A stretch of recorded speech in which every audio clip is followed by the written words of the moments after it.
Welcome to the Feel Better, Be Better show. Today, Kate and Nevada will answer your questions and introduce new topics designed to help feel better and be better.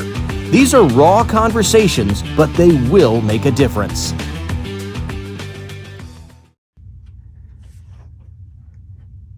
Whew, just had David on. We did. We had a really great show. Uh-huh. We had David, and he is a sports performance personal trainer, and he does some gen population stuff, but he's just a wealth of knowledge for how to help your kids be stronger and more agile and protect certain areas to help them stay healthy and recover, and it was great. Well, yeah, I mean, you're going to need to get more physical if you want to do better at the sport, which is what we do. Yes. And I really loved how we really hit on recovery and nutrition, they all go hand in hand. You got to look at all three of the facets. Yes, and building, your team. I mean, you're a single person when you're coaching or a parent or whatever. You have to have a team that kind of helps balance everything out and helps make sure everything goes smooth. So super exciting. His stuff is going to be linked in the show notes, so definitely go check him out. He's got a lot of stuff here in the Wichita, Kansas area, but probably moving to virtual at some point. So yeah. We got David in here? Yes. Dave's fine. Dave works? Yeah, all right, no problem. So you're going to teach me how to weight lift, right? Okay. How to train? Yes. All the way? All the way, yes. I lifted a bag of potatoes the other day. I think I pulled a muscle. Oh no. Yeah. I'll get you doing some deadlifts. That's the right form for lifting up potatoes. It's almost like you know who I am. Dads are so like what I need to do so much more of. That is exactly what I need to do, I swear. Yes. So much. Well, I mean, we're in the sports world. You're mostly in the sports world while you do some general training. Right. So, I mean, for us right now, we're really big in softball season. So give me some breakdown of what you work with your softball, baseball people. Like if I'm a coach and I'm looking for maximizing, strength and agility and performance, what are some tips? What are some good things? Yeah, so I think in the baseball, softball world, strength and conditioning is kind of underutilized. Some coaches think it's going to hurt their athletes. The biggest thing I focus on with softball and baseball, they're both, very similar sports, is number one is shoulder health. Obviously, especially with pitchers, you're constantly using your shoulders and your rotator cuff. So keeping the shoulders healthy, strengthening the rotator cuff, that's number one. Number two is rotational core. Obviously, you're throwing. Baseball, you're hitting in that transverse plane. So being able to work the obliques, getting them firing quickly, that way they can hit and throw harder, is another good one.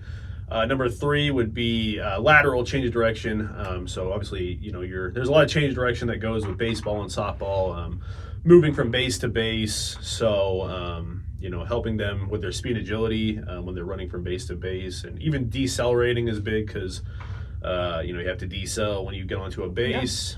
And then number four, I'd say would be plyometrics, and lower body strength, just having a powerful lower body, glutes, hamstrings, posterior chain. That way athletes can, again, hit harder because, again, you are driving a lot from your legs. We talk about the hips all the time. Yes. Hip mobility is huge, but yeah, using your legs, and obviously vertical jump is very underutilized as well, just because there's been a lot of studies that, the more powerful your vertical jump is, the harder you can throw a baseball and the harder you can hit a baseball. Interesting. Okay. Yep. So it's really funny you said that, because I can't remember what we were doing. We were working with some girl hitting or whatever, and so, hey, Nevada, what do you see? And I think one of the other girls on the team, she's like, he's just going to tell her to turn her hips. Oh, yeah. That's the number one thing we usually end up preaching. Wide stance and turn your hips. Yeah. So what we love to do with our setup is, especially with hitting, I love to run them through a lot of fundamental station work. And so when I do fundamental station work, we'll have T work, soft toss, front toss, whatever, and we put them in groups of three. And we usually have one girl who's hitting and one girl who's feeding, and then one girl who's doing an exercise, whether it's squats or core exercise or whatever. Nice. If you had to give like your top couple exercises to kind of put in there to help with baseball, softball, what are kind of your favorites to use? Would you say is this body weight, or are they going to use weights? Body weight for the most part for ease and flexibility, but if you have some lightweight stuff or for sure. bands or whatever. Yeah, I would say number one would be just the classic push-up. Push-ups are very friendly on the shoulders for the most part. I'm going to use that for my girls because I hate it when I do push-ups. Typically what I like to do is if you can get some type of dumbbells or push-up stands that they can put their hands on instead of having their wrists, just because, again, you use a lot of your wrists a lot in baseball and softball, so it's a little easier on the wrists if they can hold on to something. And it's also easier on the shoulder if you can get them in a neutral position.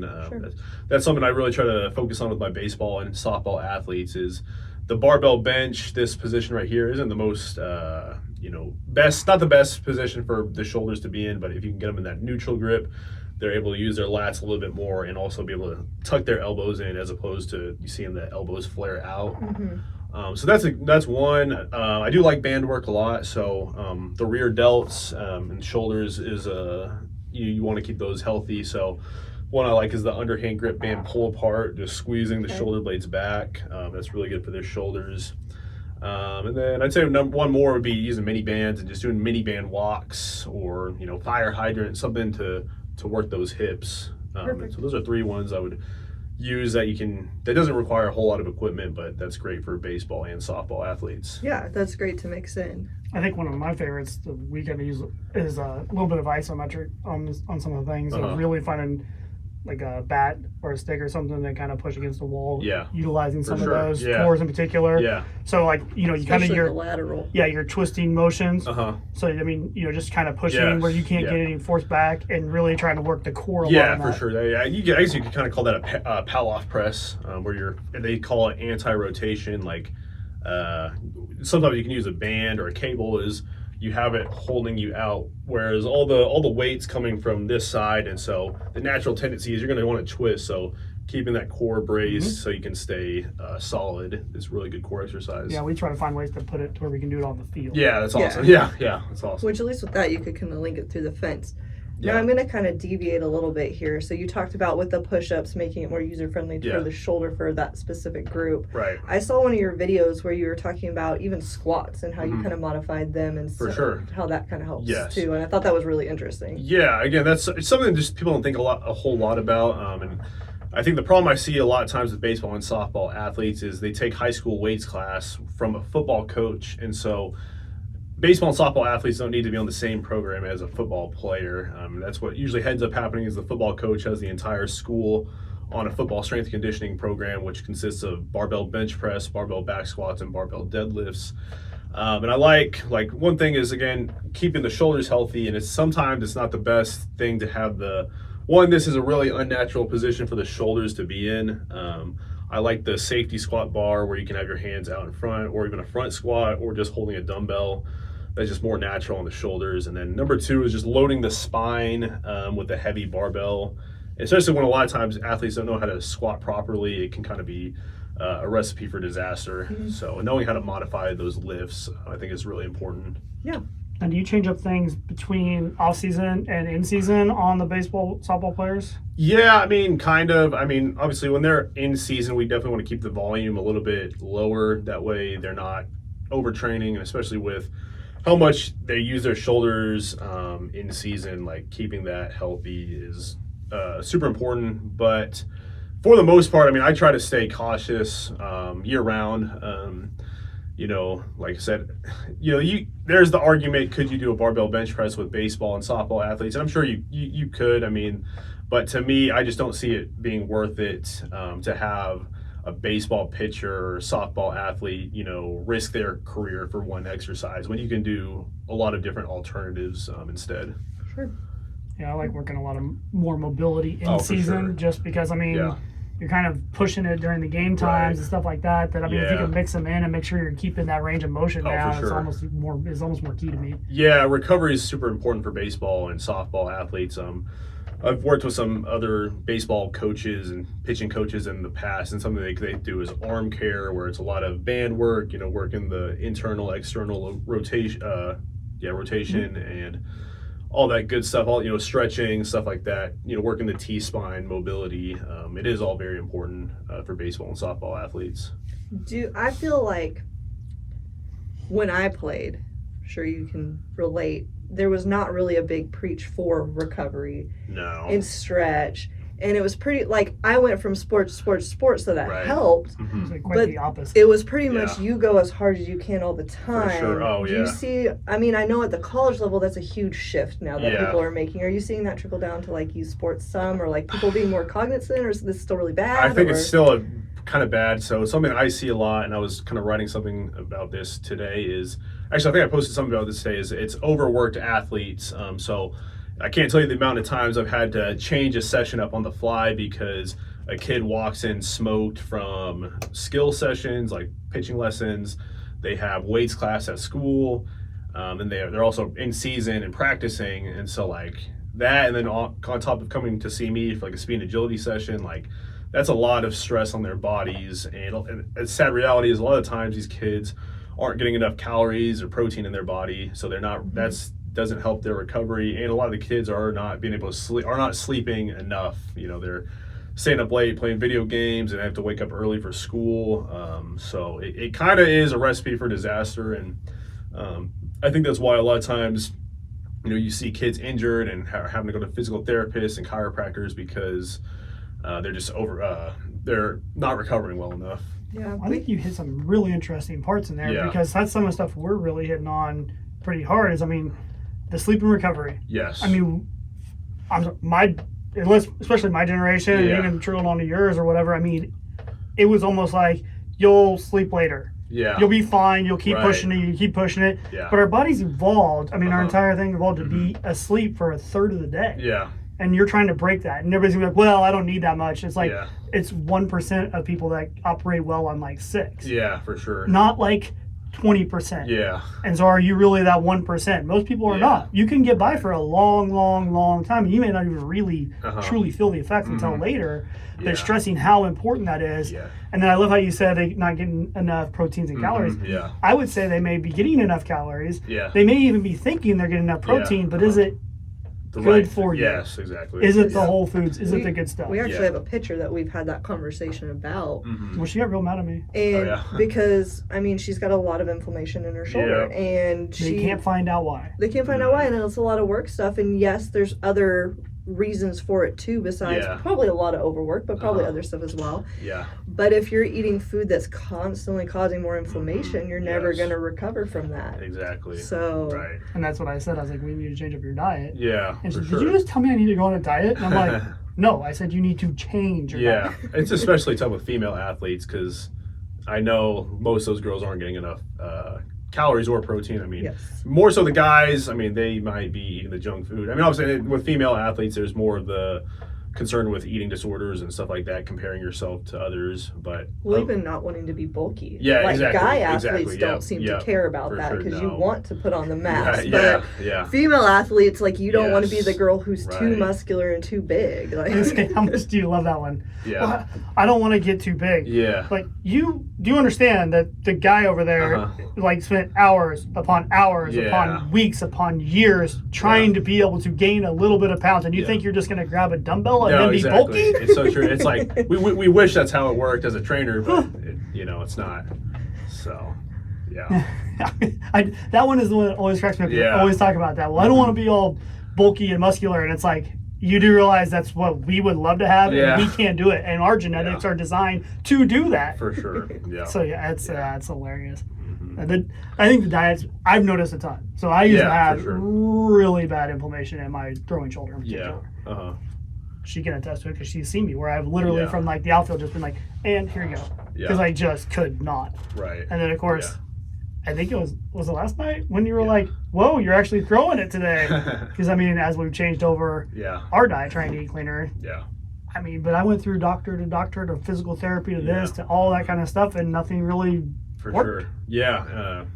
I think a lot of times those physical therapists and chiropractors, it's kind of just masking the problem, but the real issue is you're overworking your body, not getting enough sleep, and not eating the right foods typically most of the time. Yep. So. Yeah. All right, so we talked a lot about baseball, softball. What is some? I mean, we know a little bit about that, but what other sports do you work with a lot that you kind of have some good tips and for coaches out there? Yeah, absolutely. I'd say another one is volleyball. I work with a lot, and it's kind of the same thing as baseball and softball. They're using their shoulder a lot for spiking, and so again, it's serving. Yep, exactly. So same thing is keeping that shoulder healthy. I mean, vertical jumps huge in volleyball. So that's one. I'm working with a handful of basketball kids, and basketball is a little bit different. That's more of an overhead sport because they're constantly grabbing rebounds and stuff like that. Mm-hmm. But again, vertical jumps big in basketball. Football is my background because I played college and arena football. That one is a little bit different. Like brute strength is key in that sport. But again, a lot of my football kids, I still have them. I'll still have them do that Swiss bar bench press with their hands neutral grip. Again, just as football that's a more realistic position. You want to have your thumbs up. You're never really going to have your hands like this. That and then those are probably the three biggest sports. I mean, we have baseball, softball, volleyball, basketball, football. I work with some soccer athletes as well, but I think at the end of the day, like training athletes, it's not that different because every athlete should be doing some type of squat pattern.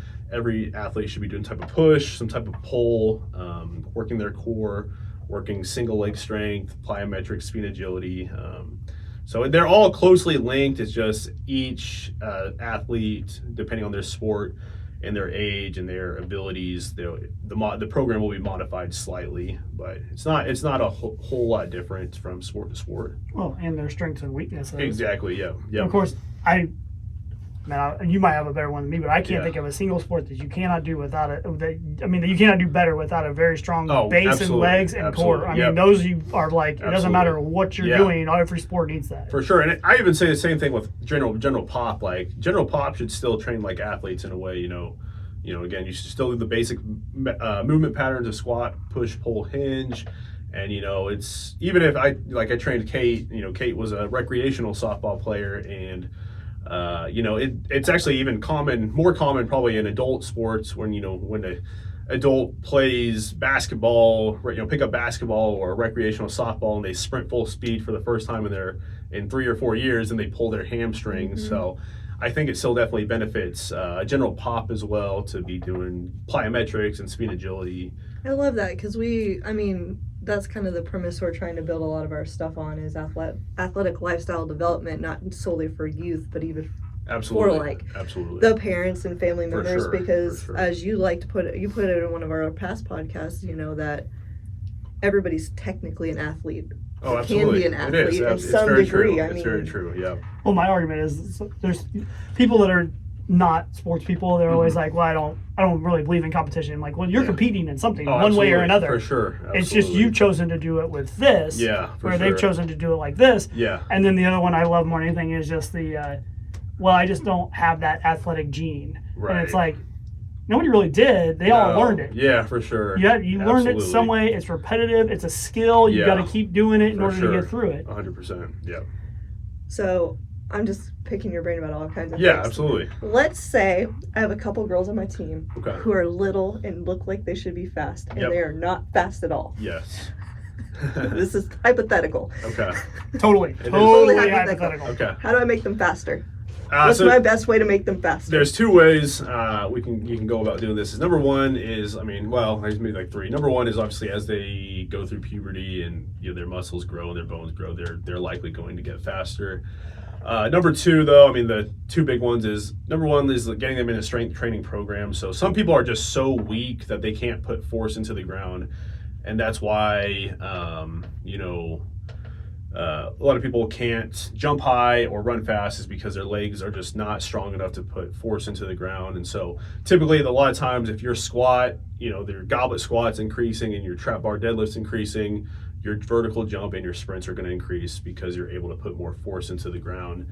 And then the third scenario is, I just say, in order to sprint faster or jump higher, you have to actually sprint or jump. And so there are people where it's the other way around. They're super strong and they can put tons of force into the ground, but their muscles are not very springy, and they call them fast twitch fibers. They don't have enough fast twitch fibers.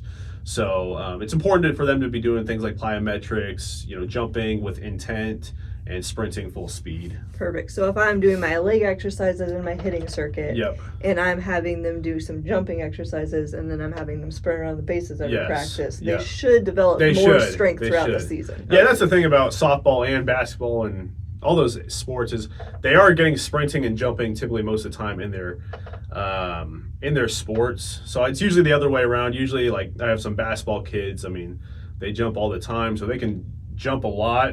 In volleyball, they can jump a lot, pretty high when they get to me without zero strength training. But then when you add the strength training and combine that with the plyometrics, like they add 3-4 inches into their vertical just with like 3 months of training. Dang. So let me see it real quick. I need a pencil. Okay, so in order to run faster, you need to run fast more. Yes. In order to lift more, you need to lift more. Pretty much, yes. Okay, so I want to get better at push-ups. I need to do more push-ups. Exactly. I always tell. I wish there was some type of secret, but like it's. Okay, well. You gotta.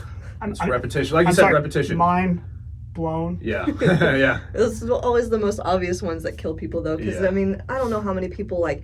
Even with hitting, they're just like want the magic secret to it, and we're like, it boils down to these key 4 things, and they are always like, that's it, like that's not even that big of a deal or whatever. Don't believe you, and you're like, no, it's that simple. Like if you do these 4 things, your rest of your swing might not be perfect. We can tweak it, but you will hit exponentially better. Like I don't know what you're talking about. You've seen me literally do the magic. I've seen you do it too, where the parents or the coach was over there working with them on this, and she finally got to do one where she got to do what I do, where she's like, watch this. All right, go over. I want you to widen your stance out. Okay, now hit. And boom, they're hitting the ball like crazy. The coach, the parent like looks over at you like, really? And you're like, no, that was it. Yeah. It was literally just that one little thing. Yeah, for sure. But yeah. I mean, interesting question. So, in your role of developing athletes, especially probably high school, whatever, I don't care what age. Yeah. We're kind of hitting a completely different angle for you on our nutrition side, our sleep and recovery side. I know it's important to you, but I mean, you're not necessarily able to take on all that responsibility at the same time. So we're trying to help you without directly helping you. Yeah, for sure. But is there can you think of any other angles of stuff that we may want to go after on that one? Like some things that we may need to go tackle and look into? Yeah, I mean, it's not, I think sleep and nutrition are, I think that, proper training, sleep, nutrition, like those all go hand in hand. The other ones you could be a little nitpicky about that would help athletes is, I mean, I guess supplements kind of go hand in hand. I mean, with nutrition, I don't necessarily think high school athletes absolutely have to take supplements, but I do believe in things like protein powder and creatine and, maybe even a good multivitamin, caffeine when you get to that age where you can take caffeine as a, performance enhancement, the electrolyte supplement you gave. And then, there's little things like just soft tissue work. So foam rolling is huge for recovery, even just massage therapy if you have access to a massage therapist, like that is a game changer for sure when it comes to recovery. And then even just little things like ice baths, contrast recovery between ice, cold water and hot water. I'm good friends with Akao, and so they have like compression boots and they have that cryotherapy. I do believe in that stuff. I think that's all kind of luxurious. But if you had the funds for that and you need some type of extra recovery, I do believe those things work, and I think there's science backed up behind it. I mean, those are most of my questions. I don't know. Do you have any other hot takes or anything sports world related that you feel is very important that people should know? Or is there anything on our end that you have questions for us? I don't think so. I mean, I think we kind of covered everything. Yeah, we did great. And so we'll link your information in our show stuff. So if you're in the Wichita-ish area, people can reach out. And even I'm sure we've talked a little bit, you might even be doing some stuff more virtual too. Yes. So, I mean, always great opportunities to keep an eye out for other things that you are doing. Sure. Yeah. Is there anything else you want to brag or tote about yourself right now? Before we put anything in there? No, not really. Not really. I try not to. Oh, you're fine. I'm giving you full permission. Oh, yeah. Dave's like, what I do in the gym speaks for itself. Yes, there we go. But yeah, I mean, it's easy when you've got all the stuff going on in the background that other people don't know about. So if there's anything else you really have, like, I'd just say, stay tuned, follow the journey. Always trying to continue to grow my business, continue to impact more lives. And so, I guess the easy way to connect with me is on social media, at David Akao Training on Instagram. You can add me as a friend on Facebook, David Akao. I mean, it's all linked together. So Instagram and Facebook, it's the same content, but constantly posting content daily from, in the gym of my clients and athletes. I try to post educational content. I would say, hopefully I can inspire somebody and they can just follow the journey, and that's kind of the goal. Yeah. Impact more lives. Yes, and if you're not in this area, I mean, as a coach, it is beneficial. I mean, David's going to come out and he's going to do some stuff with our teams, and because, I mean, even though we know a lot of this stuff, it's not necessarily our everyday world, and so just collaboration is key when you can kind of build that network. Yeah, and I think, that's something I would really encourage sport coaches to do is, I mean, not that they don't know anything about strength conditioning, but, I think it's easier when you can delegate strength conditioning to somebody who's certified and is a professional. And I think that's a lot of the problem is a lot of times sport coaches kind of view that trainer or strength conditioning coach as competition, but I think a lot of times if you find the right strength conditioning coach, like it'll be a game changer for the athletes. Well, the beauty part of having you out though is, I mean, I can be as gruff as I can in the practices, and the girls can all say that. My voice gets old after a while. Having other coaches around them is super beneficial. Always beneficial. Absolutely. And I mean, we can only do so much in our practice. We can hit a little bit on strength and conditioning, but I can't do that all practice long. And so you actually get a chance to develop a plan to really hit on that. So absolutely. I think that's great. Yeah. Thank you so thanks much. for coming on out. It was great Thanks having you on. Yeah, thanks for having me. And have a good night. Yeah, I have to do it again. So.